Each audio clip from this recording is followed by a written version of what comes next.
Welcome to Tête-à-Tête, Conversations in Canadian Jewish Studies.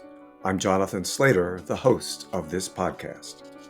Tête-à-Tête, Conversations in Canadian Jewish Studies is a production of Canadian Jewish Studies, Études, juives canadiennes, an interdisciplinary peer-reviewed journal published by the Association for Canadian Jewish Studies and devoted to original scholarship that illuminates any and all aspects of the Canadian Jewish experience.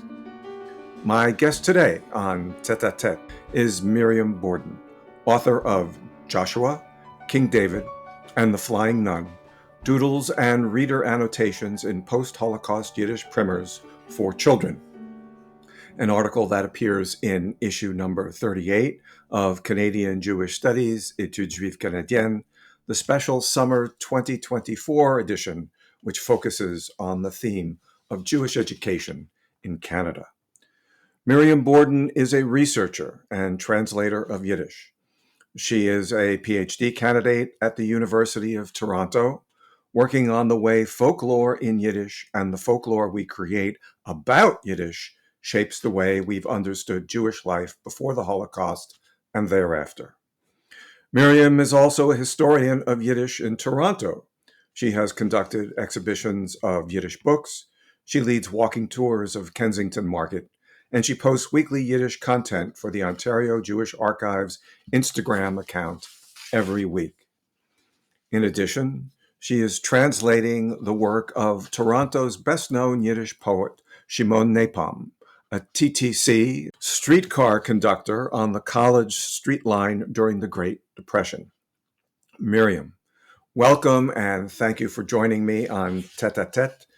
It's such a pleasure to be here. Thank you so much for having me. I'm going to talk with you about your article, but not immediately. It is a very enlightening and rich piece of writing, and it's almost difficult for me to pick a point in the article where we can start to talk about your premise and your themes.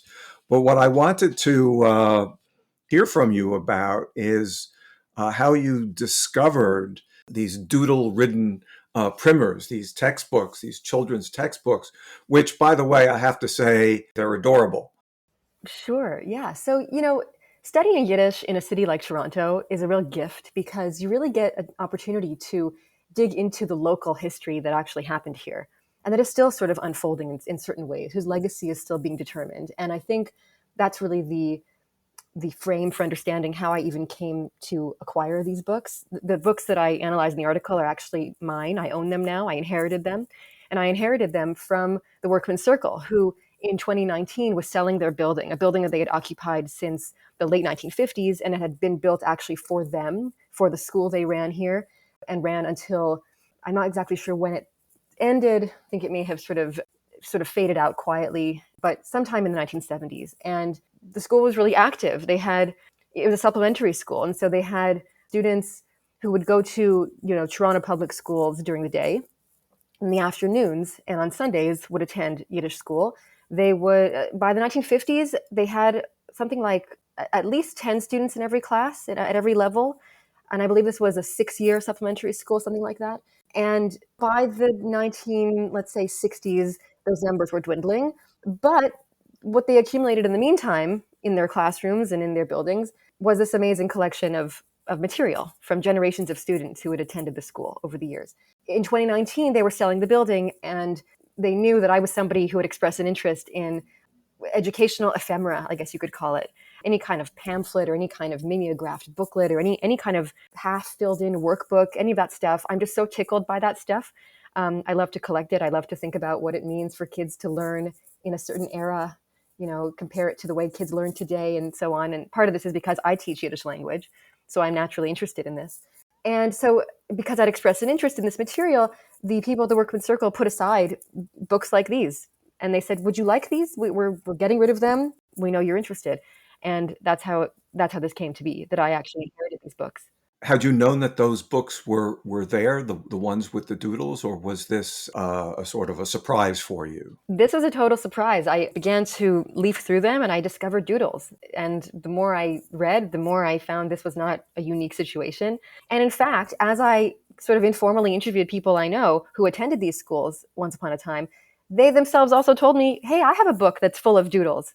And so this is actually a phenomenon. I just have sort of a few examples of a much broader phenomenon. So how did you make that sort of quantum leap? How did you frame the research question after seeing these doodles? Because, if I saw the doodles, maybe I would think well, there's something a little bit more here, but you obviously saw quite a lot there. And you were able to extract a whole vein of research from this, which is fascinating. And so, can you talk about that process of how you went from, oh, look, there are these doodles. Maybe I can say something more about them, and we can learn a little bit more about Jewish education in the process. I think the doodles were so immediately funny. They were so immediately entertaining to me. And you've alluded to this too. They're just entertaining. And the contrast between what the doodles, described and depicted and how funny that was, the nature of those doodles as opposed to the nature of the printed material on the page. In other words, what the doodles were sort of commenting upon or responding to. The nature of these things was so different. There was this just huge gap in tone and tenor that immediately I thought, these kids were not interested at all in what they were learning in school. And that really struck me, that these in Yiddish studies, in the history of especially post-war Yiddish education, as such a privileged spot. It meant so much to especially the post-war generations to enroll their children in Yiddish schools. This was not just a sort of a personal choice, the way we may choose or not choose to send our children to Jewish day school today. This was really a testament of survival, a testament to faith in the Jewish future. This meant so much. And so, it's both sort of kind of tragic as well as just funny to read these doodles and to see just how little impact these schools seemed to have, at least according to the doodles, on the kids. And what I mean is, first of all, they're all in English, right? These doodles are not Yiddish doodles, even though Right. this is a Yiddish They're in language. the vernacular, They're right? in the vernacular. They're in the Yeah, language these kids are using all day long in public school and with their friends on right. the playground. And the content had nothing to do with Yiddish in the sense of Yiddish being a diasporic Jewish language, a national Jewish diasporic language, a language that defined a people and a culture. No, these doodles speak not at all to any of that. Right. And if I can take you back to something you said a little bit earlier, because you were talking about the desires of the parents. They wanted their children to learn Yiddish as a sort of form of continuance, survival. And what I gathered from what you said and what you wrote in the article is that these primers, the primary audience for the primers was not the children, but was in fact their parents, that they were constructed and concocted, if you can use that term, in a way that would resonate with the parents and that would be acceptable to the parents. And quite clearly, what you've just said is that the students stepped out of that frame very convincingly. They stepped out of that frame. Can you talk a little bit more about the purpose of those primers and talk about what the relationship between the primers and the parents' experience and what they were looking for? Sure. And the way you can tell what the primers, what their intention is and who they're for and who their expected audience is that all of these books very helpfully come with a note from the author or a note to the teacher that's either at the front of the book, usually in the back of the book. And so you really get a sense of what the author of the book intended by this work. And I think they did their best. They were trying to sort of be in line with modern pedagogical kind of approaches. My favorite one, which is called Yiddische Kinder Aleph, Jewish Children 1, is beautifully illustrated. It's my favorite illustrations. So they were hiring good illustrators. They were trying to tell interesting stories. But ultimately, what you end up seeing in the books, across all the books really, this is very common, is this nationalist, diaspora nationalist ideology, which is that, Yiddish is not just a language, it's also a diasporic national identity. And therefore, it's not just the Yiddish language, it's the Yiddish folk, the Yiddish people. And so by learning the language, you're inhabiting a piece of your identity. You're not just speaking the language, you're producing identity as you speak it and as you use it. So that's in the books and not at all in the doodles, as I said. Right. And I found that to be an interesting point in your article, this distinction between Yiddish and Yiddishkeit. And you focused in on the phenomenon that in many of these families, perhaps all of these families, that Judaism, that is the ritual practice of Judaism, the observance of Jewish holidays and such, by and large, was absent from family life. Yet, the desire, this need to preserve Yiddishkeit through having their kids learn Yiddish in Jewish day school or wherever, I found that very striking. That the embodiment of their Judaism was somewhere else than you would conventionally expect. Could you say more about that phenomenon? You're absolutely right that we tend to sort of define Jewishness in terms of ritual and observance. But that's not at all how these people were defining their Jewishness. In fact, they were locating it somewhere else entirely. And yeah, these are secular people. These are leftist, usually politically left Jews, people affiliated with the Bund or with other leftist parties. These are people for whom, Shabbos, kashrut, these are outdated. These are not things that define modern Jewishness. What defines modern Jewishness is language, peoplehood, culture, literature, high art, theater, music, all these, a range of other things that have nothing to do with synagogue or the Siddur or Torah. I see this operating on three levels. There's, of course, a personal level that these families feel personally bound to Yiddish and to Yiddishkeit. Then on a cultural level, that is within the North American experience, the U.S. and the Canadian experience, it's a way of maintaining that distinction from the mass culture, doing so in not necessarily a religious or ritualistic way. And then on this third level, which is actually, I think, stirring, sad, is that these families who want to carry on the tradition of Yiddish are Yiddish's last bastion, because Yiddish is dead in Europe. Yiddish culture is dead in Europe. There's no one to carry it on.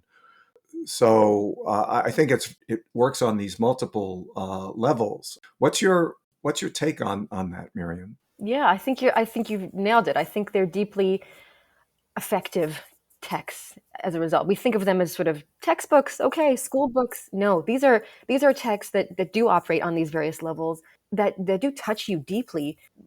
I can't help but when I hold one, I feel there is sadness. I think that they're Yeah, suffused with sadness, not only yeah. because of the loss of Europe, that these books in a way represent sort of a reconstitution of Jewish life after the war. In a way, they also function as kind of what they would call matzevas, tombstones in elegy, to the lost world. Yeah. So they have this interesting sort of backward and forward-looking perspective at the same time. They're both sort of symbols of the past and of the future. And that's very heavy for a language textbook to carry. That's a lot to carry between its boards.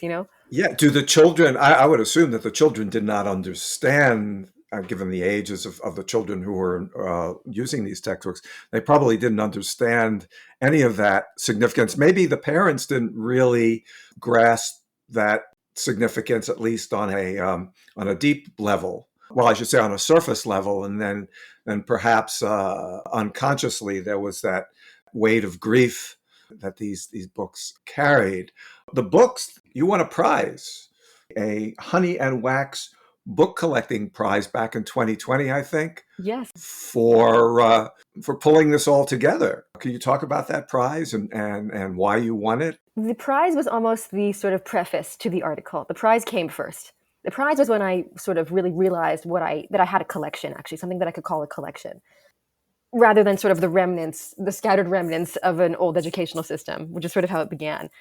I began to think of this in terms of a collection when I became aware that this is a prize that's it's done by Honey and Wax, which is a rare book dealer based in Brooklyn, New York.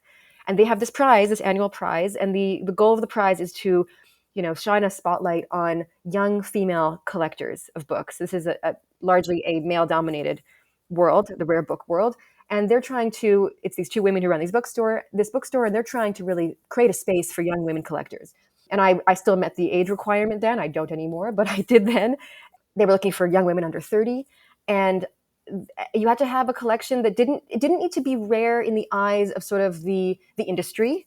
We're talking first editions of Shakespeare and things like that. No, it needed to be rare in the sense that it was a unique and limited kind of collection that you had cultivated and really created over the years. And it wasn't simply that I had collected, remnants from the workman's circle.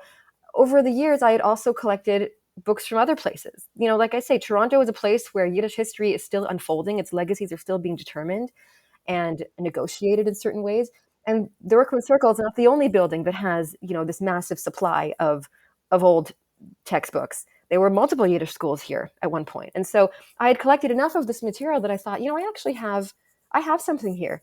And when I put it all together, when I began to really think about the books that I had inherited, that's when I began to start to see the narrative threads that I really tease out in the article. And the way that these books don't just contain stories, they actually tell a story about Yiddish in the post-war years that I really wanted to tell. So I began to tell that story in an essay that I submitted as part of the prize, the application.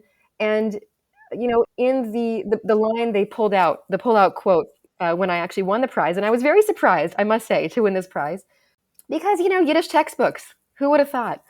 The pull-out quote was something like, for my essay, there was no heirloom china in the house where I grew up. All of that had been dispossessed, or destroyed. And there I'm referring to the fact that both my grandparents were Holocaust survivors and the sole survivors of both their families. And, to them, Yiddish was sort of all they had left after the war. And this is true also of many of the parents who ended up sending their children to the Yiddish secular schools. So there was no heirloom china in the house where I grew up. Instead, I inherited a language, but never once did it occur to me that it was a dead language, right? And that's I think really that's the beginning of the story of these books. That to some, this is a vibrant language that needs to go on. It is the language that animates modern Jewish existence. To others, and this is largely the children, it's irrelevant. It is a language of their parents, the language of Europe. What is Europe? It's so far away. When you're 10 years old in Toronto, what is Europe? It's the language your parents speak. You're not interested. You're really not interested. In fact, you're interested in anything but Yiddish. And that's an interesting observation that the children view Yiddish as irrelevant. And it's not just that they're not interested in learning or not interested in school, but there's something about what they're learning, the specificity of learning Yiddish, and that Yiddish is being spoken at home. And of course, these children are not stupid, right? They see what comes through in these doodles is that they're very much aware and living in the world around them, digesting all of the cultural artifacts around them. And so that they realize that there's something special, peculiar, can we say odd, about their environment and even their school environment. And so these textbooks become something which is not really anchoring them in the overall cultural and communication environment which they're living. And I mean, I found that the illustrations themselves were quite quaint. The hand-drawn biblical story images that even I remember from, illustrated Bibles when I was a child growing up in the Bronx. But what's interesting is that on a number of occasions, these doodles are not just mere sort of daydreaming types of commentary. Their commentary on the illustrations, their commentary on the textbook, and their commentary on the child's relationship to this Yiddish environment, that the children their doodles are pulling examples from the advertising world. They're pulling examples from television. And given the time frame that this doodling was going on, it really was at the height of television era, the advertising era. We're talking about the 1960s, 1970s. I'm reminded as I was looking at some of these, I remember this observation by Marshall McLuhan, who, and I'm paraphrasing here, says, advertising is a complex social experience. And there's evidence of that complex social experience right there in the doodles.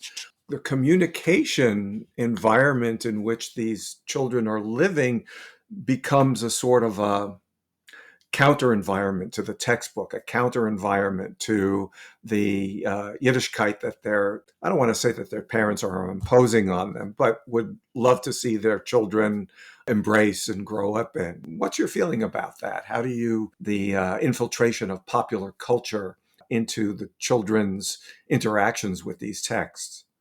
So I see this as, in a way, the wisdom of the kids. You're right, the kids are not stupid. The kids are actually very intelligent and quite sophisticated in a way.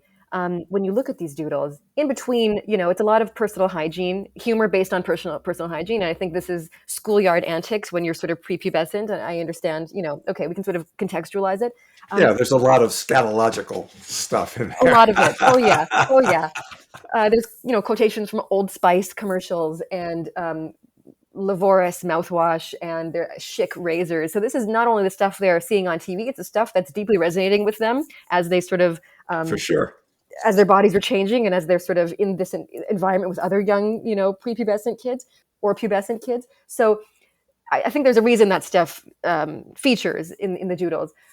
I also think, though, what you mentioned exactly right. The doodles are commentary. I think of them as a kind of midrash. So in a sense, not just commentary, to commentate upon a text, but a commentary that actually engages deeply with the text that it's commenting upon, in the way that midrash does, and provides another perspective that you didn't see in the text. That's what I think these doodles do, and I think that's their genius. You get a sense not only of the things kids are sort of concerned about in their social lives, but you get a sense of how they're actually perceiving Jewish culture. For example, in a book called Mein Volk, which is My People, which is a sort of a history of the Bible that treats the Bible stories as sort of legends of the Jewish people. So it's not a religious text in this case. It's sort of legends of the Jews, heroes of the Jews. You see the doodles really deeply engaging with the scene that they're, the printed illustration that they're augmenting, that they're commenting upon. It's an estimation in some cases of what's happening in the biblical scene, whether it's the Bible is full of, dishonesty and subterfuge and difficult moral choices. And what's interesting is that the kids are not simply daydreaming, about a commercial, singing a jingle in their head that they heard on TV. They're actually applying that jingle to the biblical scene that they're reading about in school. I think that is fascinating. They're evoking, chic razors or Old Spice. They're actually offering some sort of judgment upon the biblical scene in front of them. It's fascinating. The wisdom part is that they locate a kind of Jewish sensibility, if we can call it that, a subversive kind of humor that is self-deprecating. It's hard to define, but a sort of Jewish sensibility, a world weariness that is almost like too old for a 10-year-old to really understand, to sort of possess on their own, but they sort of inherit from the culture, that I think really suffuses a lot of these doodles and sort of the commentaries. They bring a perspective to the page that seems to find that kind of, as I said, world weariness, subversiveness in the world around them, in the commercials they're seeing on TV, in the jingles they're hearing, and not necessarily in the Bible stories or in this sort of this insistence that Yiddish is a language as well as an identity. That's very unsubtle. That kind of, Yiddish is both a language and an identity. It's a bold and it's a strong sort of stance. Finding Jewishness, though, finding threads of Jewishness in the world around you, and it was in the world around these kids, in the culture they were consuming on TV and in literature and elsewhere, that is a much more subtle approach to this idea of, what is Yiddishkeit than I think we see in the textbooks. And that to me stands out as a real kind of wisdom that these kids had. Right. And we can't ignore the fact that in North American popular culture at the time, especially in the 1960s and the 1970s, there was a lot of overt and not so overt Jewish content in things like sitcoms and variety shows, as there had been throughout mass media since the beginning of the 20th century. So there were certain, what you would call reaffirmations of the Jewish world, even in the mass media. I want to talk more about how the children were using these texts and relating to these texts, but we're going to take a break now so that we can say something more about the journal. Hi there, my name is Megan Hollinger, and I am the Treasurer and Membership Chair for the Association for Canadian Jewish Studies. I hope you are enjoying Jonathan's conversation with Miriam about her latest research. Before we return to their conversation, I want to take the time to highlight the different opportunities that we have for you to support the work of the ACJS. The ACJS is a by members for members association that supports scholarly research on the Canadian Jewish experience. We're the world's leading organization for providing resources and cutting-edge research on Canadian Jewry. And one way that you can support us in our work is by joining us as a member. Membership to the ACJS grants you access to a growing network of scholarly experts in the field of Canadian Jewish studies, as well as ongoing information about programs and publications in the field. Additionally, your membership grants you the ability to present your work at our annual conference. In addition to becoming a member of the ACJS, you can make a financial contribution to us. We welcome financial contributions of any amount, and they go a long way in allowing us not only to fulfill the work that we are doing, but to grow our capacity and make accessible the work that we do to a wider audience. If you are interested in becoming a member, you can visit the membership page on our website. Also on our website, you can learn more about making a donation. Again, we welcome donations of all sizes, and we have offline methods of contribution as well, such as mailing in check donations. If you're interested in sending a donation offline, please get in contact with us to know more. We thank you for your continued support of the ACJS, and we hope to have your support going forward as we grow our capacity and ability to expand our programming so that our work is accessible to a wider audience. Thank you, and back to the episode. You're listening to Tête-à-Tête, Conversations in Canadian Jewish Studies. I'm Jonathan Slater, your host of this podcast, and I've been talking with Miriam Borden. Miriam, we were talking about how the children who have been doodling in these Yiddish textbooks, these Yiddish primers, how they used the text in a way that revealed their relationship with the culture at large. And you had made the point that the children were actually very clever and very smart in how they use these doodles to make commentary, not all the time on the text, but actually at the culture at large. And that, in fact, it was, one can almost say it was sort of a metacognitive, metacommunicative type of act that they were committing, that the texts in a way became secondary to what they were saying about it, but in particular about what they were saying about the world around them. And I paid special attention to this term you used. You said that in certain instances, what they were doing was subversive. Can you expand on that? I think that's an interesting concept. Okay, so I'll give you an example. And this is an illustration that appears in the article that was printed together with the article. There's an image of King David, right? Right. And flaws and all, right? But he's young in this image. It's young King David, and it's the famous story of David and Goliath. Right. And the scene we see in front of us, the story is summarized in simple Yiddish on the page for the student. And the scene we see is a young David who's very, very small because he's in the background. And in the foreground, huge, dead, lying on the ground, is Goliath. So we have arrived at the scene. Goliath thought he could easily overtake David. Not so. And it's this, fateful reversal, right? Which is so common in the Bible. And the student whose book is really whose doodles are the main focus of my article, because I think it's the best example of what I'm describing. He has written he's inscribed a little speech bubble and inserted the speech bubble right near David's head, which ends up taking up most of the page because David is so small, actually, and the illustration is so small, and the speech bubble is so big in relation to these. The caption in Yiddish just says David and Goliath. It's David and Goliath. That's all it says, right? No other description. The speech bubble has David looking down at Goliath and saying, "I told you I farted." And it is just, it may be juvenile and scatological. It is also, it's funny and really perceptive and really subversive. The perceptive part is that, Goliath thought too much of himself. That is in the story. Goliath thinks, oh, this little pipsqueak, he's got nothing on me. And he was wrong, actually. And so it's perceptive. It is subversive because it's King David. King David doesn't make remarks like these. Certainly not in the Bible. And certainly not at these momentous moments that really determine the fate of the Jewish people, as it's told, in the book of Kings and Chronicles, right? And so that's just one example. And this particular doodler, this particular child, does this over and over and over again with each of these momentous biblical scenes. I think it's interesting that, this book, this edition of Mein Volk, it's a 2-volume book.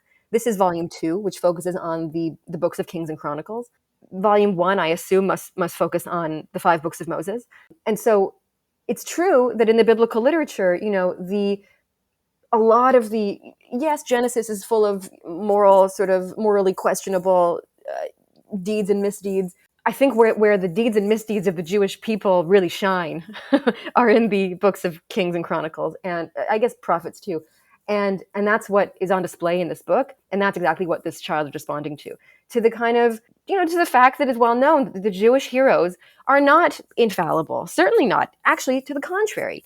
The Jewish heroes are deeply flawed and complex people, and this child, he's young, and yet he seems to have this deep understanding that is coming both from, I guess, his immersion in the Jewish world, but also from, being a child in the 1960s, a kid of the 60s who's watching TV and absorbing popular culture in certain ways. He takes these two things, puts them together in the form of this really simple doodle, and what we walk away with is actually a really deep understanding of who this child was and how he perceived the world and how he perceived this Jewish education that was being presented to him. He perceived it and he did something with it. And I think that's the message. So this leads me into my next topic, which is actually very relevant to the journal issue. It's a special issue. It's devoted to Canadian Jewish education. So after doing all of this research and analysis, Miriam, what are some of the takeaways? What are some of the lessons for Jewish pedagogy? What are the pedagogical lessons that we can extract from what these children were doing, how they were engaging with these texts? Because doodling, of course, is not restricted to Yiddish textbook. If there are any paper textbooks still around, children are still doodling. I sort of have a recollection of being a fairly active doodler when I was in school. So is there something we can learn, that educators can learn from your research and the analysis that you've done of these books? So in a broad sense, I think, and this is sort of a universal, we know this to be true, but it always bears repeating. We need to listen to kids. Kids know a lot more than we give them credit for. And it is our own hubris, that we view them as kind of unsophisticated. They are quite sophisticated, actually. And we need to remember that as parents and educators, that the things we say, they hear, they absorb everything around them. What we do, what we say, how we act, how we are with other people, they absorb all of that, reconfigure it in their own lives and in their own heads. What they emerge with, we need to pay attention to that, because it's usually a lot smarter and a lot wiser than we could ever imagine. So that's the first thing. In a more specifically Yiddish sense, the lessons for understanding the history of Yiddish after the Holocaust, for example, which is something we don't know a lot about, actually. We know it, as something that we know. We know that Yiddish speakers, Yiddish declined as a spoken language. We know sort of the broad strokes, but the details, there's not a lot of research on this yet. So one takeaway, is the fact that if you survey people who attended Yiddish schools, and at this point I've surveyed many of them, Yiddish schools in New York, Yiddish schools in the Midwest, Yiddish schools in Toronto. If you survey them, very, very, very few of them, I could probably count on one hand how many stuck with Yiddish. Very few of them speak Yiddish today. Even fewer of them speak Yiddish with their children. So what does that tell you? It tells you that this push to sort of make Yiddish relevant to kids in the 1940s, 1950s, and 1960s, it didn't work. And that's the tragedy, right? The tragedy is that these teachers were full of passion and fire. They were survivors themselves, in every sense. They were people who had fled Europe, immigrated before the war, survived the war itself. They were survivors. And they dedicated their lives to educating children who couldn't care less. That takes a kind of commitment and passion and certitude about what it is you're doing. But it didn't work. And that's the tragedy, that all of the huffing and puffing, it didn't actually materialize in this bright Yiddish future that they imagined. Now, it emerged There's a different Yiddish future that emerged. There's a different Yiddish present. I'm part of it. This research is part of it. And aside from academic Yiddish research, there's a vibrant Yiddish culture out there today. But the one that they envisioned, right, which is the one that students would absorb through rigorous education and socialization, and that children would speak Yiddish on the schoolyard, that didn't happen.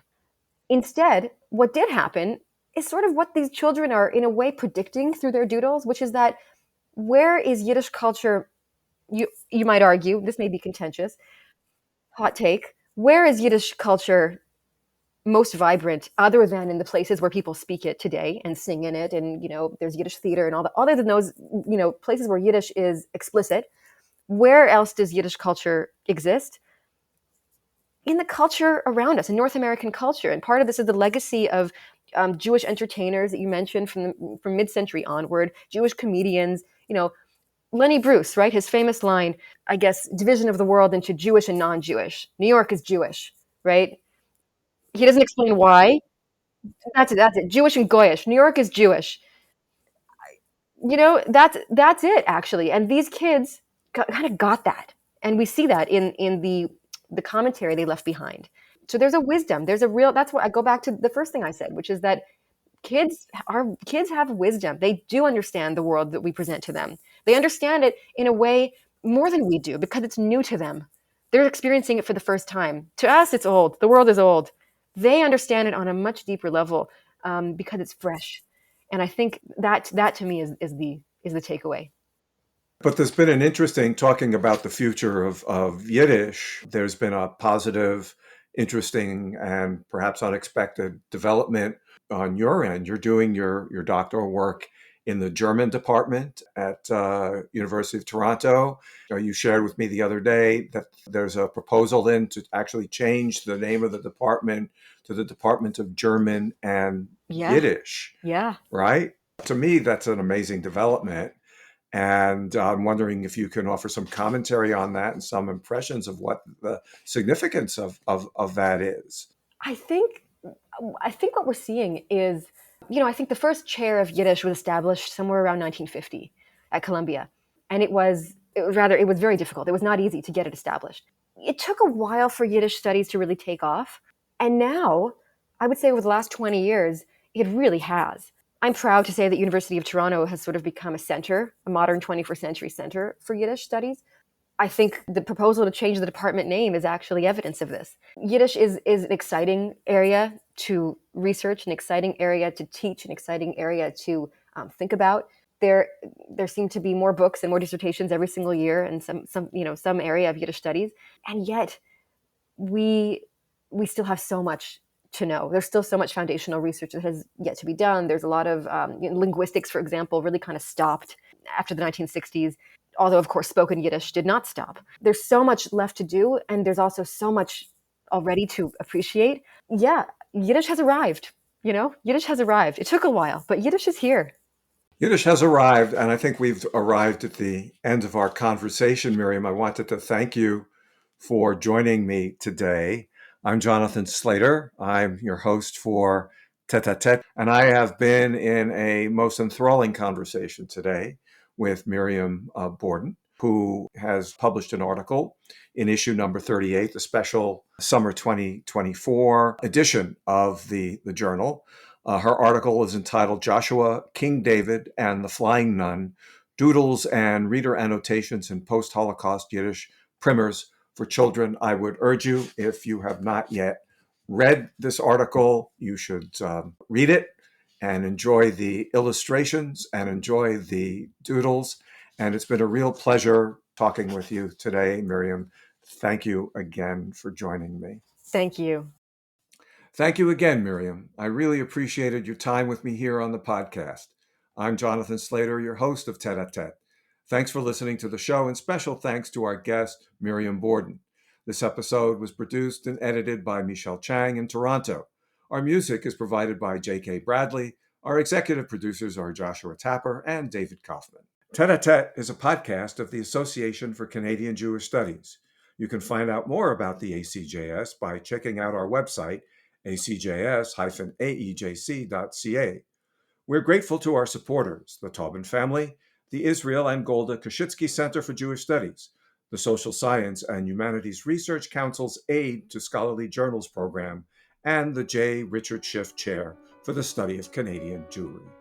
In the show notes, you can find a transcript of my conversation with Miriam Borden, as well as a link to her article in the summer 2024 edition of Canadian Jewish Studies. We'd love it if you could share, like, and rate our podcast. You're also invited to add your email to the ACJS's occasional newsletter or support the ACJS's amazing work by following links in the show notes. If you have comments or thoughts about the podcast episode or any other of our episodes, feel free to email us at acjs@yorku.ca. That's acjs@yorku.ca. Come back and join us for another conversation.